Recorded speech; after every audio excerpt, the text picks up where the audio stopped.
Welcome to the Calm Analysts channel. Borys Tizengauzen is here with you. Today is September 4th. There's a lot of interesting news. In this episode, Putin invites Zelensky to Moscow.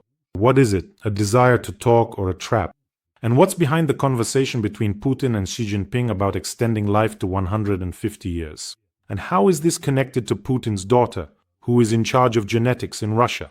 Trump is playing Captain Obvious, shifting the focus and giving Putin even more time. Meanwhile, Russia is preparing to fully participate in the Olympics. Although, as it turns out, Russia only has enough oil left for 25 years. And suddenly, out of nowhere, Hungary and Slovakia are lobbying for Russian oligarchs. And I have an amazing story to tell you about how Russian generals become billionaires. There will be a lot of interesting things about this and more in today's episode. If this is your first time on this channel, subscribe so you don't miss future episodes. And let's get started. Putin is so afraid of being alone with Zelensky somewhere on neutral ground that, for the second time after the parade in Beijing, he has invited Zelensky to Moscow. He said verbatim, "If Zelensky is ready, let him come to Moscow and such a meeting will take place." Well, to be honest, last time opinions were divided in the comments about whether Putin is ready to physically eliminate Volodymyr Zelensky or not. I'm not sure he would dare to go for physical elimination, but causing harm to his health or poisoning him would be much easier. Just like how Russian special services poisoned Ukrainian President Viktor Yushchenko with dioxin, so the goal would be for the person to slowly fade away. Just like how Alexander Litvinenko was poisoned with polonium, and also remember how the Skripals were poisoned in Salisbury. When it comes to the development of poisons and toxic substances, Russia has certainly made progress in this area, if in nothing else, because Putin is, in fact, a psychopath. And those who shake his hand at any summit are legitimizing him and trying to whitewash the image of this man-eater.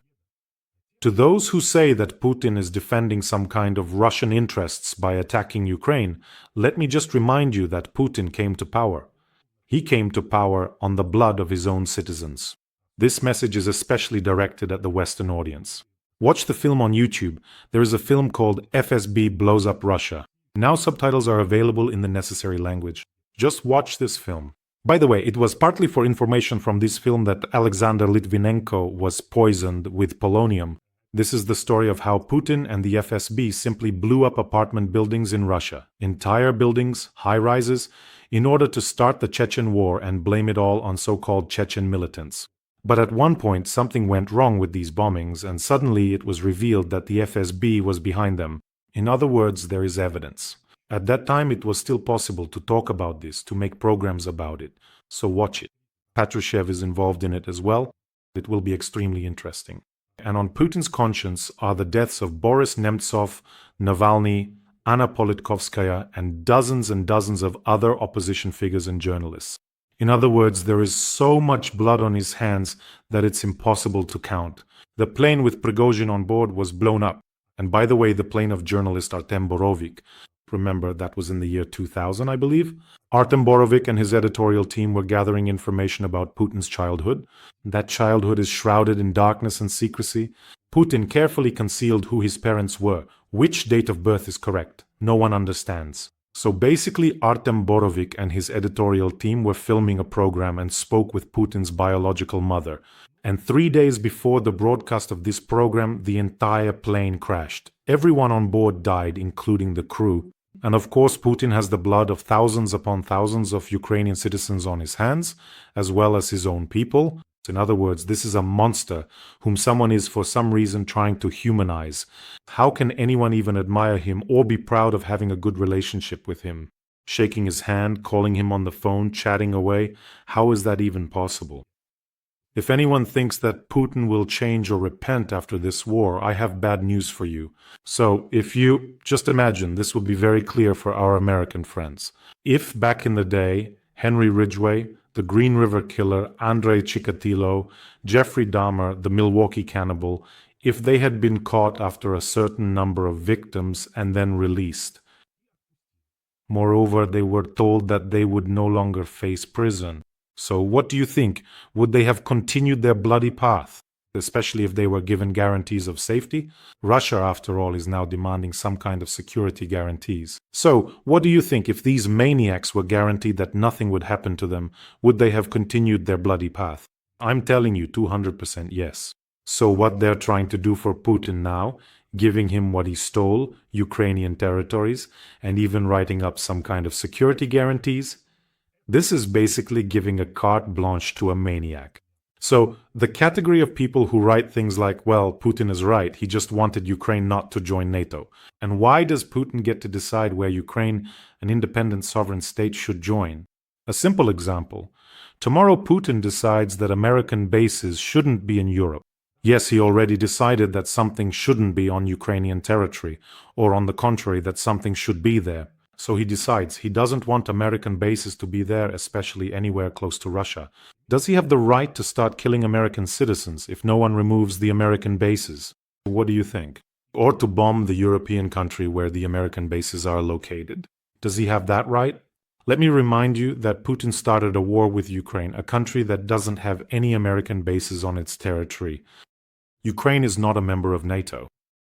What worried Putin was the very prospect of Ukraine joining NATO. And he officially, with his own mouth, named this as one of the reasons for the war. That in the future, the reason for the war is that in the future, Ukraine might someday join NATO.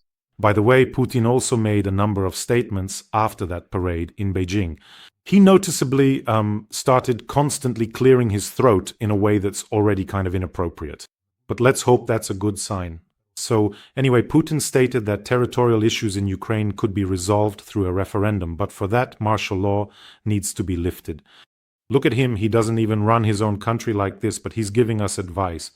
Putin also claimed that in 2022, Russia offered Ukraine to withdraw troops from Donbass and end the war. But after the withdrawal of troops from Kiev, Ukraine changed its mind. Putin said, "This is just incredible. Donbass is Ukrainian territory.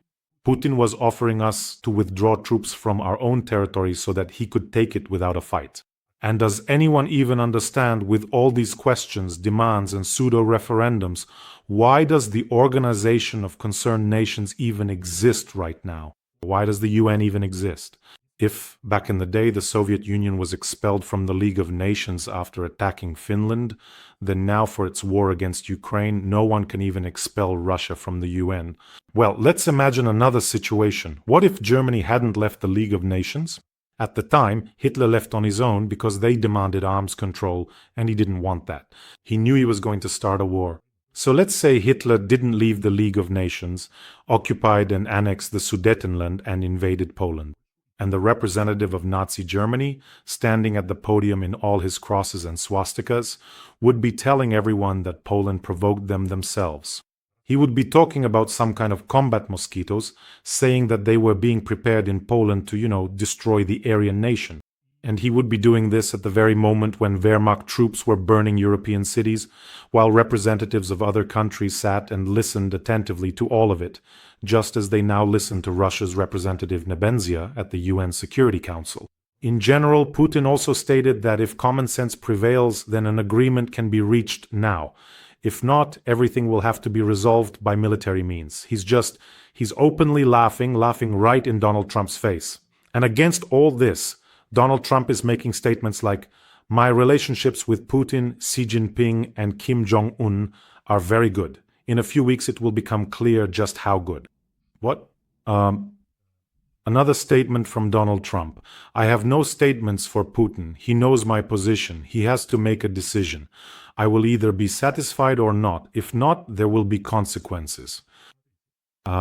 So look, there's this court strategist for Putin, Karaganov. At one time, he proposed a gradual escalation strategy. Supposedly, the West needs to be made to understand that if they don't do something, Russia will do this. In other words, to lay out each step explicitly. If we do this, then we deploy new, say, warheads or something else. So why does Donald Trump, every time he extends this deadline, why not make things worse for Putin each time? Right.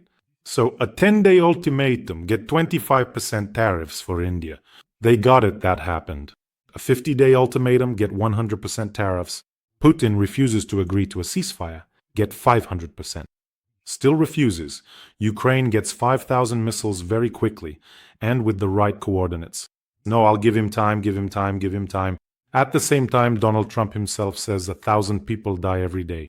But I'll give it some more time, let a few more die. And also, Donald Trump stated that Putin and Zelensky are not yet ready for peace talks. But soon, Trump says, something will happen. Listen, well, something is definitely going to happen soon. The sun will set, I don't know, September will end. Something will happen soon. Now, that's actually true. Have you noticed what has happened over the past not quite full year? Suddenly, in this war where Russia attacked Ukraine, there are two sides to blame.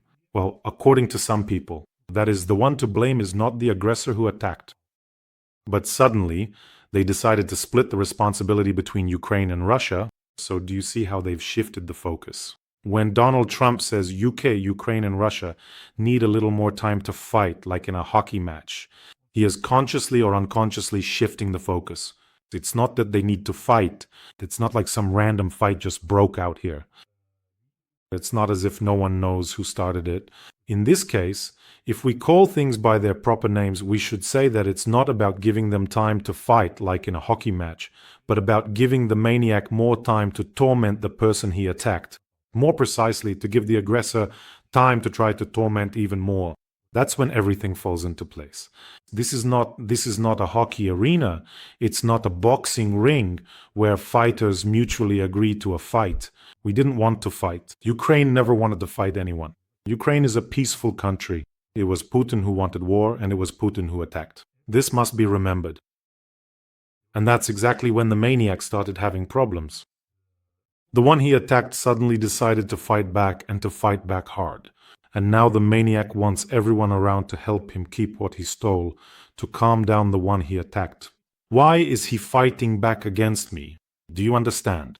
By the way, the day before, Trump wrote a post on his social network reminding the Chinese leader not to forget the contribution of the United States to the victory in World War II. He also wrote that he knows Russia, North Korea, and China want to plot against the United States. And yet he says, I have excellent, good, wonderful relationships. By the way, this is an example of how a maniac is legalized, how he is humanized.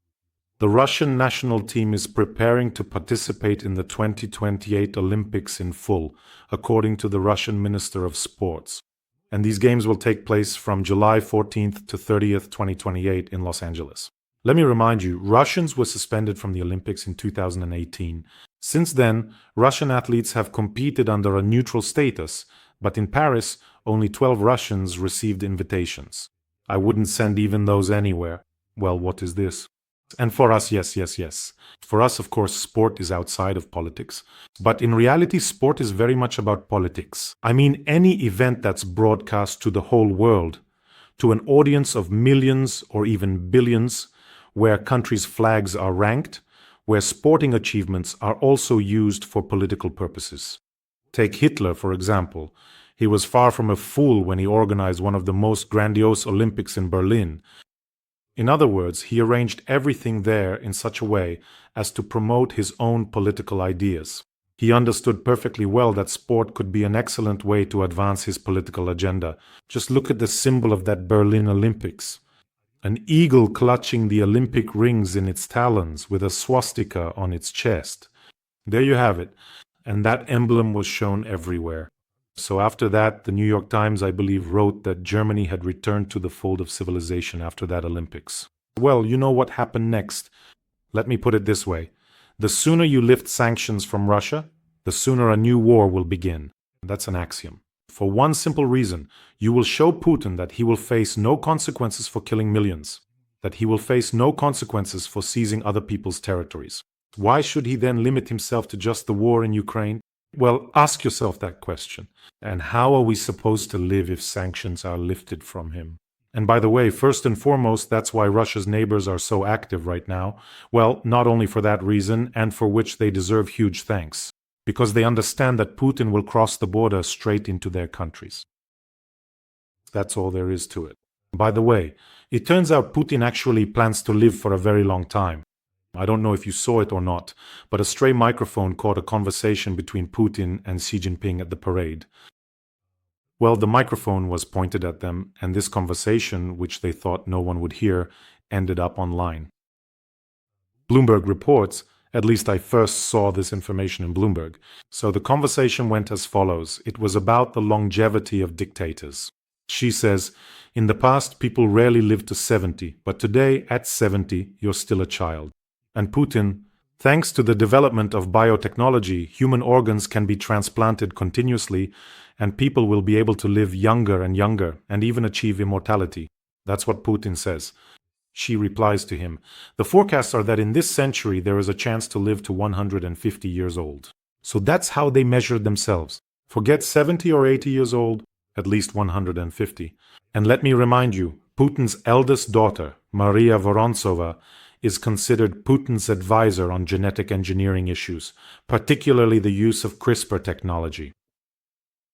That is, it's a genome editing technology. There's a lot of talk about it. Some say that it's, well, unethical, but I think that for Putin doesn't care, ethical or not. So, this daughter of his is a co-founder and sits on the board of directors of the medical company Nomeco, and is also listed as a curator of state programs in the fields of medicine, genetics, and artificial intelligence. And she oversees a major genetics project supported by Rosneft, worth about 1 billion. So Putin is concerned with how to live at least as long again. He recently said that he's bored, he wants some action. You remember that, right? By the way, after this parade, don't you get the feeling that the world-class army Xi Jinping was talking about is actually the army of China, Russia, and North Korea? And that when China needs it, both the Russian and North Korean armies will go fight wherever they're told to. The dependence of these countries on China is such that it's not even vassal-like. It's something even harsher. I don't even know what to call it. Anyway, that's the feeling I have. But those whom Putin attacked have no intention of surrendering. Let me remind you, we have an important fundraiser for the separate Bohdan Khmelnytsky brigade. Right now on the Pokrovsk front, they are not only holding back the enemy with truly titanic efforts, but also destroying them. Recently I told you that they are even liberating some settlements in the Donetsk direction. You know, every time I later get information from those we've helped together, well, I have some ongoing contacts. I realize that I probably want to triple my efforts to support our armed forces. Like when they write to me, Borya, listen, the electronic warfare system worked for a month and then burned out. But during that month, it saved the lives of his comrades dozens of times, the very people I keep in touch with. Or they write, look, the drones on fiber optics destroyed this many enemy vehicles. Just yesterday, for example, I was talking to Vova. Remember, we helped them raise funds for sets of tires for the pickup trucks for our drone operators. And he told me that back then it was just absolutely essential. They didn't know where or how to get it quickly, and that's when we helped them out. And there are dozens and dozens of such cases. And then there are the vampires who do their job, the mall ground evacuators. By the way, there will be a video about them soon. All of this saves the lives of good, bright, and strong people. That's why I'm asking you to please support the ongoing fundraising efforts, which also unfortunately shortens the lives of the inhumans who have come to our land. Okay?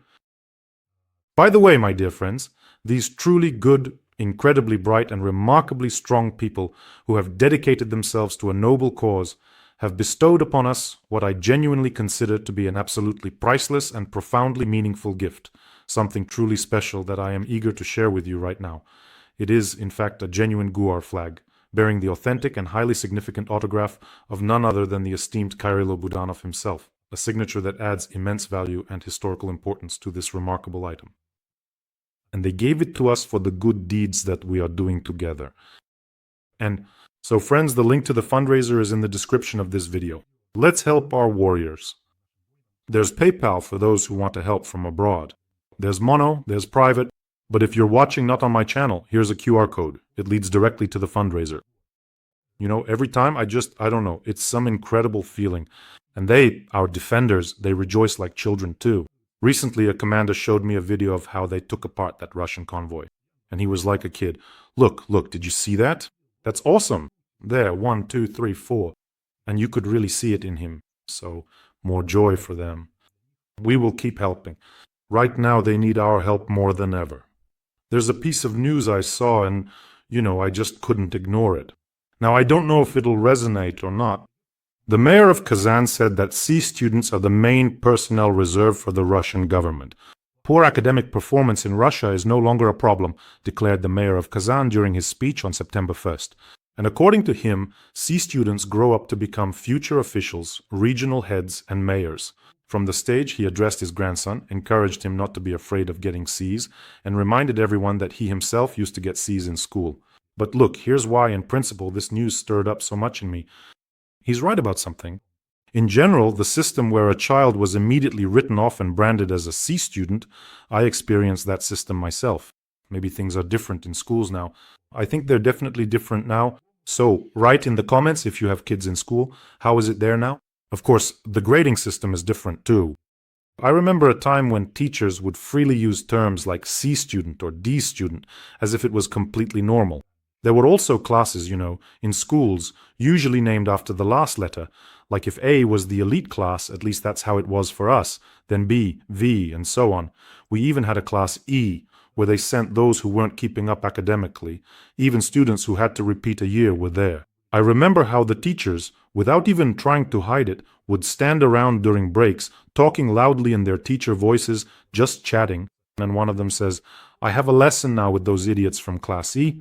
I remember thinking, wow. So every time I have this question about Russian teachers. They are the ones who are given one of the key roles in indoctrinating children with propaganda. All these important conversations, the heroes' desks where especially distinguished children are seated. I mean, they can't not understand that killing people in another country is wrong, it's unacceptable, it's outrageous. Actually, that's not quite right. They might be able to understand it, well, maybe not all of them, but their job is to normalize this war and these killings in the minds of children, to shape the perception that this is normal, that you are doing it for your homeland, for sacrifice and all the rest, in other words, to program the child with Putin's propaganda. I'm curious, how many teachers in Russia have left their jobs simply because they couldn't do this? Does anyone know of such cases? And when I watched some of those school assemblies, all my questions disappeared.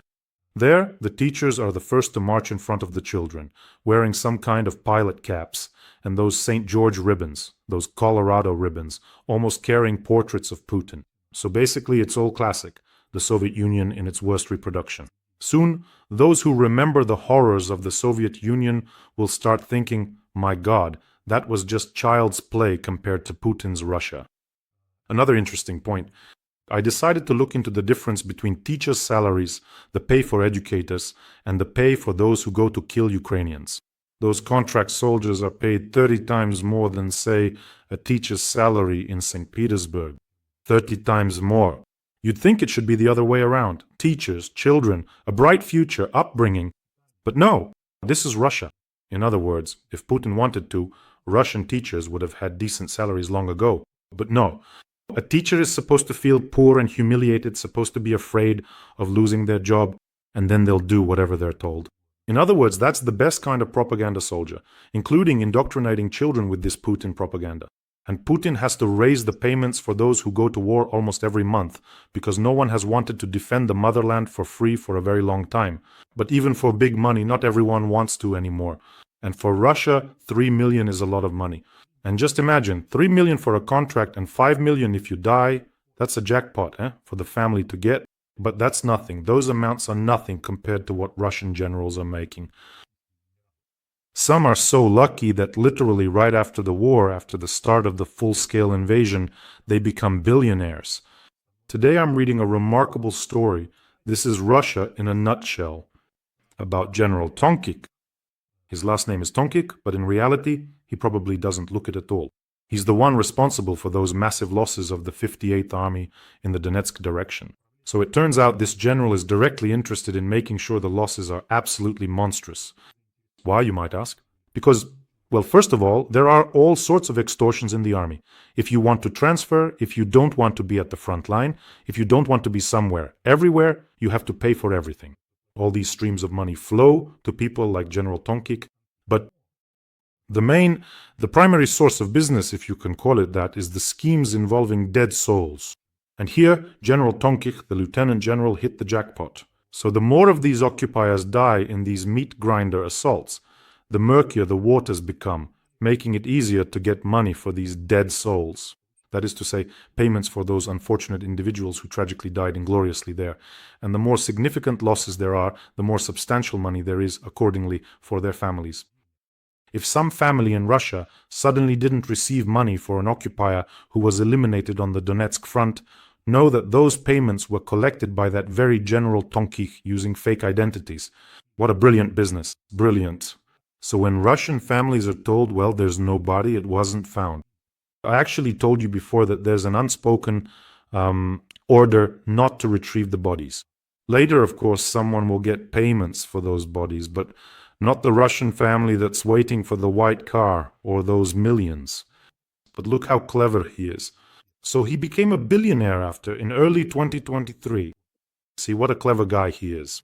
They have a whole family business going on there. After all, you have to legalize that money somehow, all that huge amount of money. Just imagine how many of them are dying there, 5 million for each one, and so on. That's why the general's sister suddenly gets a loan, listen to this, for 23 billion.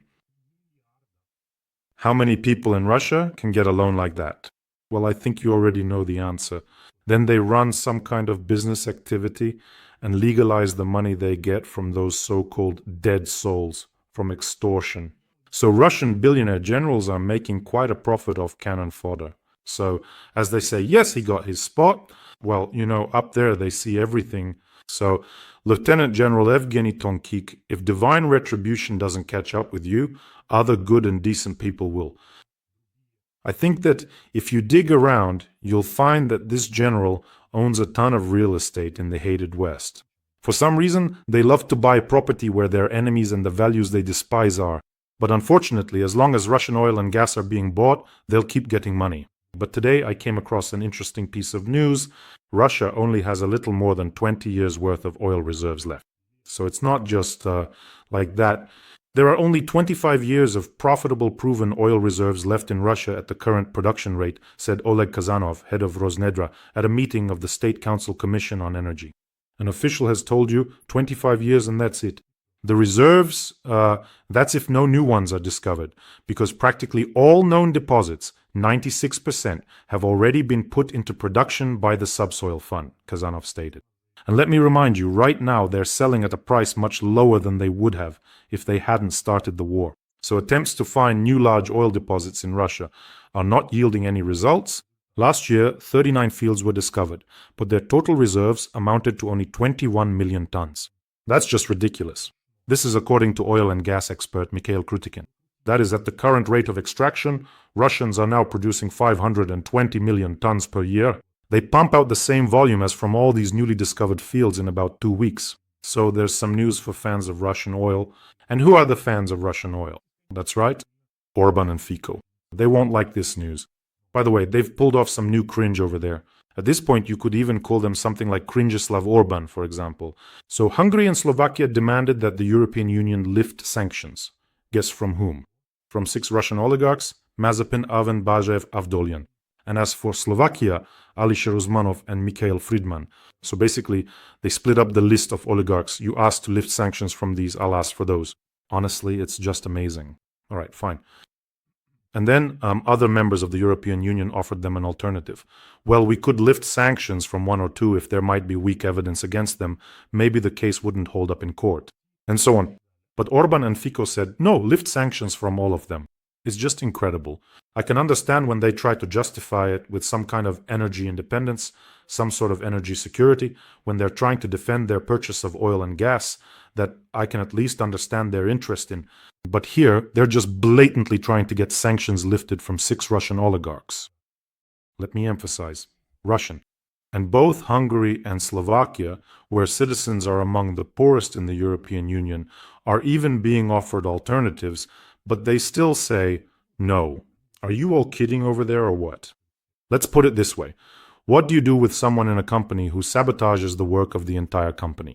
So the whole company's working, and then at the end, this person comes along and wipes out everyone's work and says, All right, I won't delete your month's worth of work, but only if you give me a raise. So what do you do with people like that?